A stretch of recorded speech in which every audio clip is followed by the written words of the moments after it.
GREGG. Welcome back to the show, guys. Solid. Oh, guys, that's me. Remember the late, great GREGG ALLMAN, when did you heard about his passing? How did you took his passing? When I heard when he passed away, because it was announced on Twitter and all that, I have grew up listening to all the guys way back when the band was on top of the world. I mean, I think that first time I heard all of those was trying around that.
I hope you understand. I was born under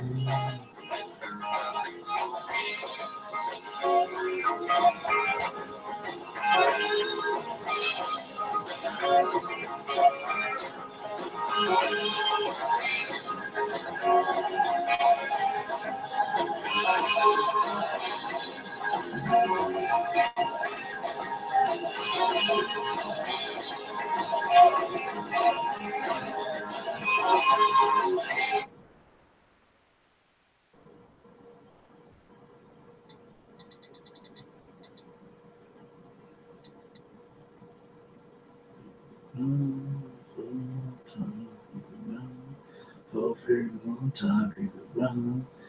You can hide, sooner or later, around, sooner or later,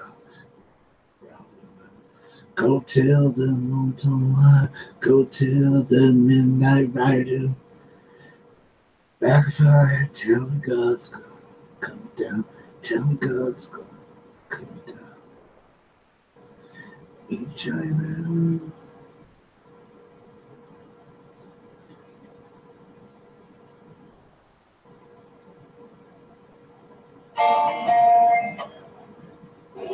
We were born before the wheel. Was so much younger than the sun.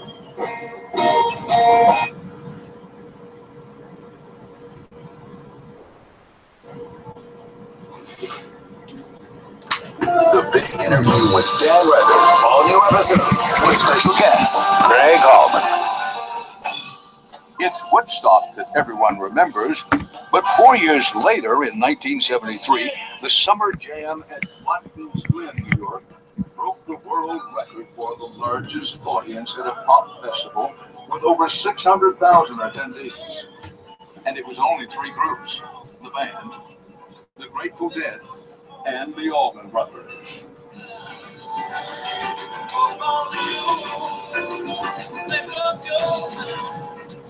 That was incredible. I barely remember playing because, I mean, it was just, people went on and on and on, like to the horizon.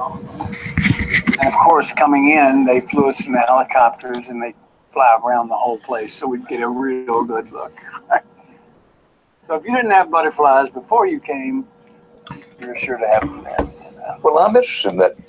You're already very experienced. You're not telling me that when you got up on stage, you had butterflies. I still do.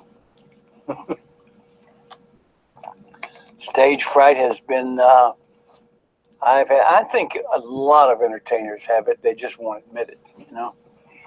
But, you know, when you walk out there on stage, the energy from the people hits you. And at first, it's scary.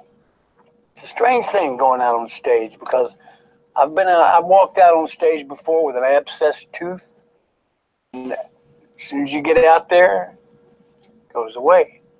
You walk off stage, it comes back. I've been out there with a sciatic nerve thing in my back, and it's just like the land of no pain. I guess you're just so focused, you know, on what you're doing, you forget about something like a pain. But it's remarkable. It really is. The stage fright happens before all that. After you get out there, you 1, 2, 3, 4, it's gone. It evaporates. It's gone, yeah. But not all of Allman's ailments could be relieved on stage. He had some serious health issues exacerbated by decades of alcohol and drug abuse. I had cirrhosis, I had hep C, and I had cancer, all contained in my liver. I just, over a period of about 3 years, I realized it was just a chore to get up and move, you know, and I went through a long period of my life of drinking. I mean, serious drinking. I would have to drink. I mean, I was drinking about a quart of vodka every day of my life.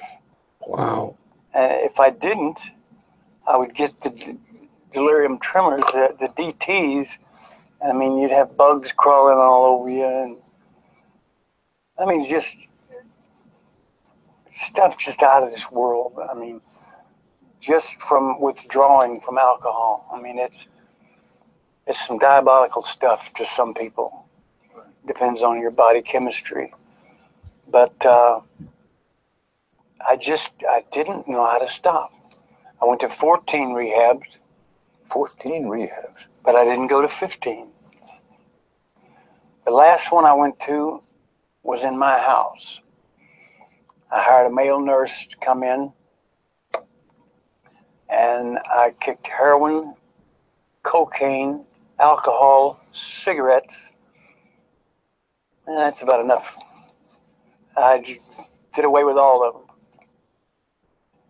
And I barely remember it.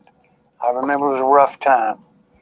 But he was there to make sure, you know, I didn't go into some kind of, you know, convulsions or what have you. And he had all the, you know, I had the little thing that rolls, you know, that has the IVs, putting all the electrolytes and stuff back into my body that I needed, vitamins. And the way that happened was we got nominated and accepted and inducted into the Rock and Roll Hall of Fame in 1995. It was at the Waldorf Astoria in New York. And I promised myself, I mean, I even lined them up, little shot glasses in the hotel room. Okay, one on each hour. You know, I didn't want to get, you know, shaky, but I did not want to get drunk. And that's a hard thing to do. So I needed my boots shined, so I took them downstairs. And here's all these old buddies of mine, and you know, you pass like ships in the night. You just rarely see each other, but you're good old buddies. It was like old home. Oh, come on, man, come to the bar. Let me buy you one. No, I'll just have one. Well, long story short, I'm standing there getting ready to walk up on the stage, and Willie Nelson is presenting us with the award. And I can barely stand. And I thought, man, Thank you, what folks. is wrong with you? In honor of the greatest friend, brother, guitar player, and inspiration I've ever known. My brother Dwayne was always the first to face the fire. He was my greatest motivation. Thank you. And Well, you embarrassed yourself that I did. I really did. And I didn't do anything, I mean, you know, out of the ordinary. Except I went up there and I wanted to say all these things about Bill Graham. I wanted to say things about my mother. You know, I wanted to say all these different people, you know.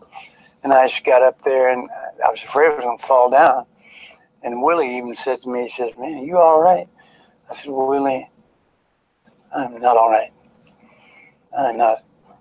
And so I just said, this is for my brother, and walked off stage. Well, as luck would have it, I saw a film of it about 2-3 days later. And I was appalled at myself. I sat there and just cried like a baby and prayed to God, you know, strength to get away from this shit and live the rest of my life in peace. And I guess he answered me, because the next day I just was hit with this idea that, you know, screw going back to another rehab.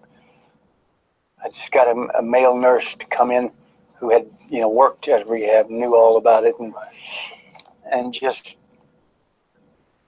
bit the bullet until the stuff was out of my system. Well, you know, as we talked here, your father was murdered, shot to death by a hitchhiker. You lose your older brother to a motorcycle accident. You lose your bass player to a motorcycle accident. By your own acknowledgement, you had a fierce battle with alcohol, and you also mentioned heroin, cocaine. And cigarettes, don't forget that one. Those were things that happened, and things happen. And you either roll with it or you collapse under it, you know. And I've always been taught to roll with it. I got to run, keep from hiding.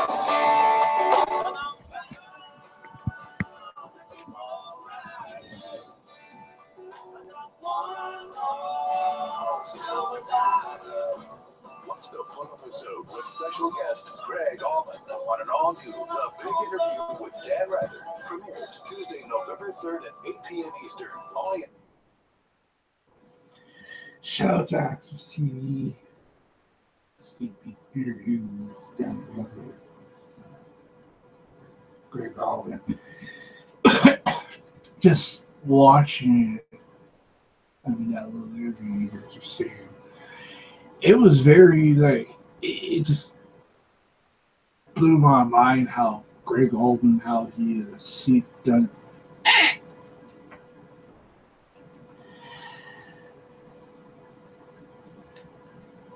Spent most of his life in his childhood living National Sleepy Routine, Daytona Beach, Florida, where Dwayne and Blake Rico at home, which was music routine from relevant to their listeners out that was 2 hours long. And then all of our brothers, you know, they say his just ran itself. For a guy who's been his entire career with years, and he brought Greg home, and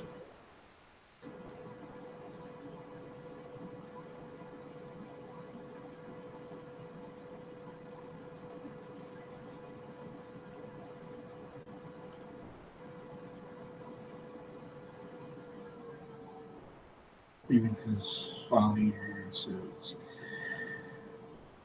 even his passing, that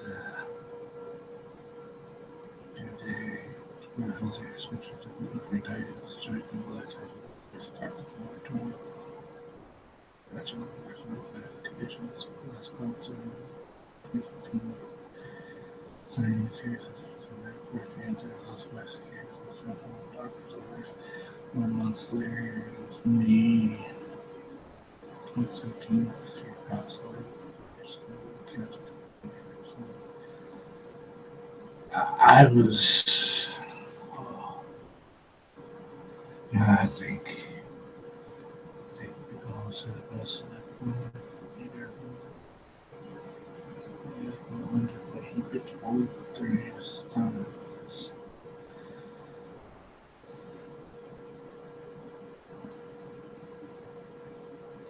People say, where would you rank all of a sudden?